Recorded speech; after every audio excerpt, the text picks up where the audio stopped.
శ్రీమాత్రే నమ. జయ గురు దత్తాత్రేయ నమ.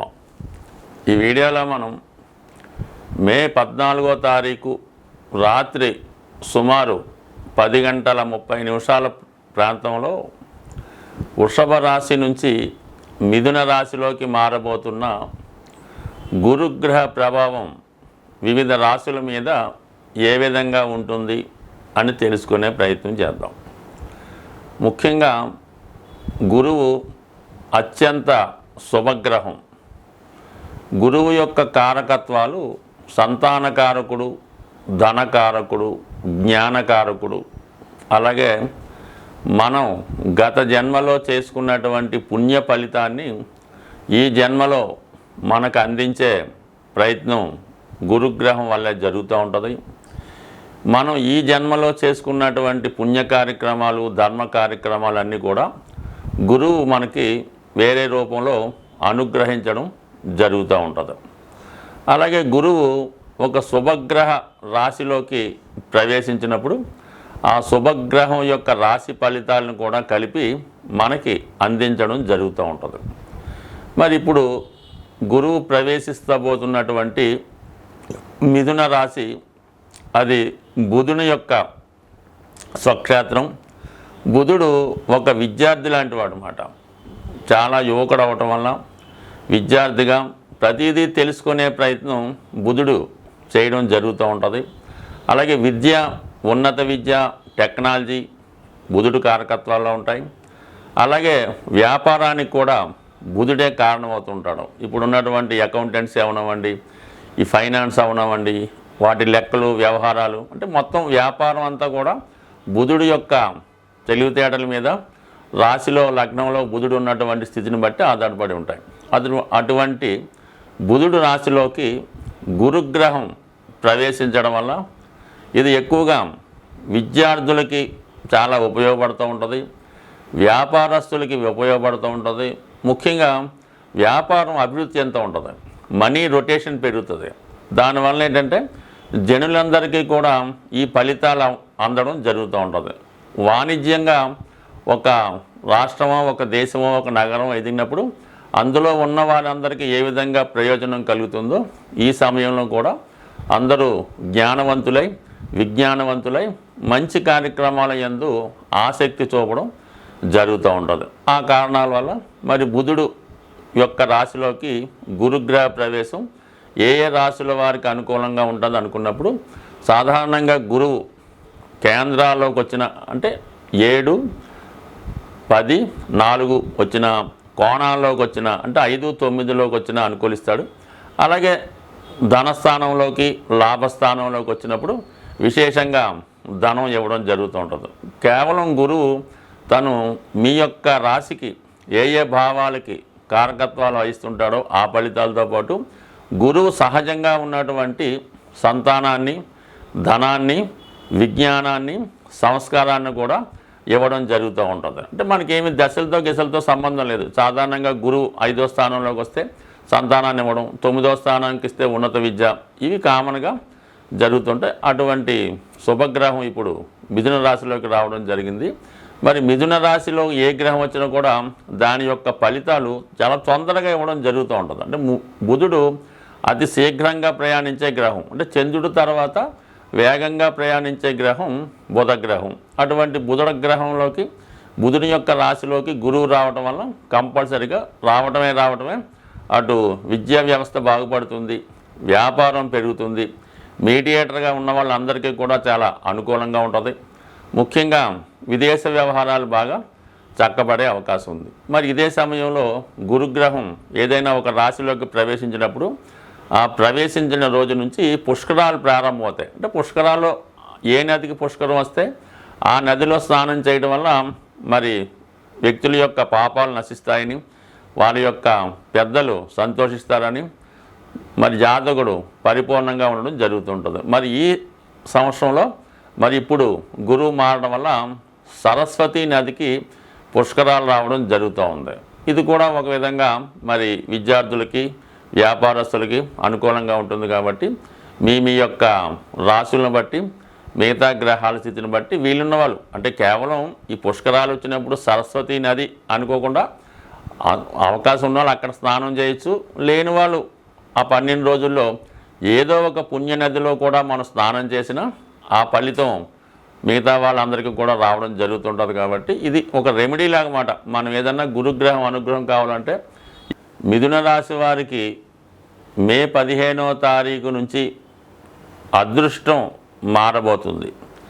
ఎప్పుడైతే రాశిలోకి గురువు ప్రవేశించాడో వారిలో ఒక విధమైనటువంటి ఆకర్షణ పెరగడం జరుగుతూ ఉంటుంది. అందువలన వీళ్ళు వారి యొక్క వేషధారణలోనూ అలవాట్లలోనూ డ్రెస్ కోడ్ విధానంలో కంప్లీట్గా మార్పు వచ్చి ఒక సాంప్రదాయ దుస్తులు ధరించి సాంప్రదాయంగా కనబడే ప్రయత్నం చేస్తూ ఉంటారు. అలాగే విద్యార్థులు చదువు మీద బాగా విపరీతంగా శ్రద్ధ పెరిగి ఎలాగైనా టాప్ ర్యాంక్ సాధించాలనే ఉద్దేశంతో బాగా కష్టపడి చదవడం జరుగుతూ ఉంటుంది. వాళ్ళలో కూడా ఒక దైవ చింతన, పెద్దల యందు ఒక విధమైన గౌరవం, అంటే ఉపాధ్యాయులు చెప్పింది వినడం, ఇవన్నీ శ్రద్ధగా చేయటం వల్ల ఆటోమేటిక్గా ఒక మంచి విద్యార్థిగా పేరు తెచ్చుకోవడం జరుగుద్ది. ఒక మంచి ఉద్యోగిగా కూడా పేరు తెచ్చుకోవడం జరుగుతూ ఉంటుంది. అదే వ్యాపారం చేస్తున్న వాళ్ళైతే ఆటోమేటిక్గా వారి యొక్క వ్యాపారాన్ని ధర్మబద్ధంగా నిర్వహిస్తారు. అలాగే వారి యొక్క వ్యాపార అభివృద్ధి కూడా జరిగే అవకాశం ఉంది. ఇప్పుడు వీళ్ళకి అందం పెరుగుతుంది, ఆకర్షణ పెరుగుతుంది. కొద్దిగా కొంతమంది డైటింగ్ అది కరెక్ట్గా చేయకపోతే శరీరం కూడా కొద్దిగా లావుగా తయారయ్యే అవకాశం ఉంది. అంటే సాధారణంగా మనం కనిపెట్టవచ్చు. ఎవరైనా అప్పుడు దాకుండా కొద్ది పుష్టిగా తయారవుతున్నాడంటే కంపల్సరీగా వీటికి రాశిలో గురువు వచ్చాడని అర్థమవుతూ ఉంటుంది. అలాగే గురువు వచ్చినప్పుడు ఎలా ఉంటుంది, వీరు ఎక్కువగా భోజన ప్రియులు అవ్వటం, స్వీట్స్ ఎక్కువగా తినడం, నెయ్యి పాలు ఎక్కువగా వాడటం వల్ల ఆ విధమైనటువంటి ఒబేసిటీ లాంటిది, అంటే అలా మరి అంత ఎక్కువ కాదు, బట్ అటువంటి కలిగే అవకాశం ఉన్నది. దాని తర్వాత ఏంటంటే గురువు రాశితో పాటు 5, 9 అంటే ధర్మ త్రికోణాన్ని యాక్ట్ చేస్తాడు. అందువల్ల వీళ్ళకి మంచి ఆలోచనలు వస్తూ ఉంటాయి, సాంప్రదాయాల మీద ఆసక్తి పెరుగుతూ ఉంటుంది. 5వ స్థానాన్ని వీక్షించడం వల్ల మీలో ఉన్నటువంటి టాలెంట్కి తగిన గుర్తింపు రావడం జరుగుతూ ఉంటుంది. మీరు ఒక రైటర్ అయినా, ఒక మంచి సాఫ్ట్వేర్ ఇంజనీర్ అయినా, ఏవైనా ప్రాజెక్ట్ తయారు చేస్తున్నా, ఒక మంచి యాప్ తయారు చేస్తున్నా దానికి తగిన గుర్తింపు రావడం జరుగుతూ ఉంటుంది. దానివల్ల ఏంటంటే మీ యొక్క ప్రొడక్ట్స్కి మంచి వాల్యూ కూడా పెరగడం జరుగుతూ ఉంటుంది. అలాగే కొంతమందికి ఉద్యోగంలో సడన్గా ప్రమోషన్ లాంటిది రావడం కానీ, కొత్త ఉద్యోగం రావడం కూడా జరుగుతూ ఉంటుంది. ఎప్పుడు 5వ స్థానమే మనకి ఉద్యోగానికంటే ఒక వ్యక్తి ఉద్యోగంలో చేరాలన్నా, ఉద్యోగంలో మారాలన్నా ప్రథమంగా తొలి సంపాదన ఎప్పుడు వస్తుంది అన్నది కూడా 5వ స్థానం బట్టే ఆధారపడి ఉండడం జరుగుతుంది. ఎందుకంటే పంచమం దశమానికి కష్టం అవుతుంది. ఈ కారణం వల్ల మీరు ఏదైనా కొత్త ఉద్యోగం ప్రయత్నం చేస్తున్నా ఈ సమయంలో మీకు ఆ ప్రయత్నాలు ఫలించే అవకాశం ఉన్నది. సో ఏదైనా మే 15 తర్వాత కొత్త ఉద్యోగ ప్రయత్నాలు ఫలిస్తాయి. ముఖ్యంగా ఏంటంటే మీ మనసులో ఉన్నటువంటి మాట, ఏదన్నా ఒక ప్రేమ వ్యవహారం అయి ఉండొచ్చు, ఎవరికన్నా మీ మనసులో మాట చెప్పి వారితో వివాహం అవ్వచ్చు, స్నేహం అవ్వచ్చు, ఇంకొక భక్తి భావం కూడా అవ్వచ్చు. అంటే మీ మనసులో మాట వాళ్ళకి చెప్పి వాళ్ళ అంగీకారం పొందడానికి, మీలో ఉన్నటువంటి ప్రేమ వికసించడానికి ఇప్పుడు ఈ 5వ స్థానం అనుకూలంగా ఉంటుంది. అలాగే ఎవరైతే సంతానాన్ని కోరుకుంటూ ఉంటారో అటువంటి సంతానం కూడా కలిగే అవకాశం ఉంది. 9వ స్థానం అన్నది మరి అది ఉన్నత విద్యాస్థానం, పైపెచ్చు వాయుతత్వ రాశి, కుంభరాశి. అందువలన 2 విధాలుగా ఉంటుంది. మీరు ఉన్నత విద్య నిమిత్తం విదేశం వెళ్ళచ్చు, లేదా ఏదైనా ఉద్యోగ నిమిత్తం కూడా వెళ్ళే అవకాశం ఉన్నది. అలాగే 10 మందికి ఉపాధి కల్పించాలి, అందరితో పాటు మనం కూడా సంతోషంగా ఉండాలనే ఆలోచన కంపల్సరీగా ఈ సమయంలో కలుగుతుంది. వీటన్నిటికన్నా ఇంపార్టెంట్ ఏంటంటే మరి రాశి యందు ఉన్నటువంటి గురువు సప్తమాన్ని, తన స్వక్షేత్రాన్ని వీక్షిస్తాడు. అంటే 9వ స్థానం అయినటువంటి ధనుస్సుని వీక్షిస్తాడు సప్తమ దృష్టితో. ఇది వివాహానికి అనుకూలత ఏర్పడుతుంది. అలాగే దూరంగా ఉన్నటువంటి భార్యాభర్తలు తిరిగి కలుసుకోవడానికి కూడా కారణమవుతూ ఉంటుంది. అలాగే ఏంటంటే మీరు ఏదైనా కొంతకాలంగా వివాహ ప్రయత్నాలు వాయిదా పడుతున్నా సరిగ్గా కుదరడం లేదు అనుకున్న వాళ్ళు కంపల్సరిగా మే 15 తర్వాత ఒక మంచి రోజు చూసి మళ్ళీ మీ వివాహ ప్రయత్నాలు ప్రారంభిస్తే కంపల్సరిగా వివాహం సెట్ అయ్యే అవకాశం ఉంది. కొన్ని సందర్భాల్లో గతంలో మీకు ఏదైనా ఒక మంచి సంబంధం వచ్చి ఏదో కారణంలో అది పెండింగ్లో ఉంటే మళ్ళీ ఇంకొకసారి గురువు వచ్చిన తర్వాత ప్రయత్నం చేస్తే అది మీకు సక్సెస్ అయ్యే అవకాశం ఉంది. అలాగే ఈ సమయంలో పెళ్లి చూపులు లాంటివి ఏమైనా ఏర్పాటు చేస్తే కంపల్సరీగా అవతల పార్టీ వారికి ఈ మిథున రాశిలో ఉన్నటువంటి అమ్మాయి అయినా అబ్బాయి అయినా అవతల వారికి నచ్చి తొందరగా వివాహం నిర్ణయించుకోవడానికి కూడా ఈ గ్రహస్థితి చక్కగా అనుకూలిస్తుంది. గురువు ఏ భావంలో ఉన్నప్పటికీ కూడా ఆ గురుగ్రహానికి సంబంధించినటువంటి పరిహారం చేసుకుంటే కంపల్సరిగా గురువు మంచి ఫలితాన్ని ఇవ్వడం జరుగుతూ ఉంటుంది. చెడ్డ ఫలితం రాకుండా కాపాడడం జరుగుతూ ఉంటుంది. అంటే గురువు మరి అంటేనే అందులోనే పేరులోనే ఉంది గురువు. మీకు విద్య నేర్పిన గురువు మీ తల్లిదండ్రులు వీళ్ళని పూజించడం వల్ల గురుగ్రహ అనుగ్రహం పొందుతారు. అంటే మరి ఈ రోజుల్లో అది చాలామందికి నచ్చని వరడం. దానివల్ల కనీసం వాళ్ళని పూజించడం అంటే పువ్వులతో ఏం పాదాలకు నమస్కారం పెట్టక్కర్లేదు, వాళ్ళని గౌరవప్రదంగా చూస్తే సరిపోతుంది. మీకు వీలుంటే వారికి కావాల్సినటువంటి సదుపాయాలు చూస్తూ వారు మనసు కష్టపెట్టకుండా ఉంటే చాలు. ఏదో చదువుకొని మంచి మార్కులు తెచ్చుకోవడం, ఏదన్నా వాళ్ళు జాగ్రత్తగా వాళ్ళకి మనసు కట్టబెట్టకుండా చూస్తే సరిపోద్ది. ఇది కామన్గా ఇప్పుడు జరిగే పనులు కాదు. కానీ ముఖ్యంగా దత్తాత్రేయుడు త్రిమూర్తి స్వరూపమైనటువంటి దత్తక్షేత్రాన్ని దర్శించి చక్కగా ఆ దత్తుడిని పూజించవచ్చు.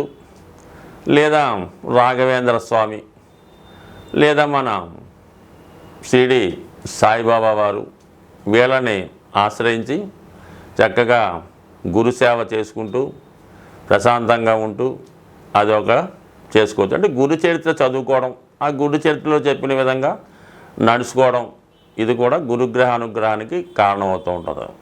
వీటన్నిటికన్నా ది బెస్ట్ ఏంటంటే ఏదైనా గురువారం రోజు గోశాలను సందర్శించి అక్కడ ఆ గోశాలని శుభ్రంగా తుడిసి అక్కడ ఉన్నటువంటి చెత్తా చెదారం తొలగించి దోమలు ఈగలు రాకుండా ఆ గోవుకి ఏదైనా మంచి ఫ్యాను కూలరో ఏర్పాటు చేసి ఏదో ఒకసారి నెలకోసారో సంవత్సరంకోసారో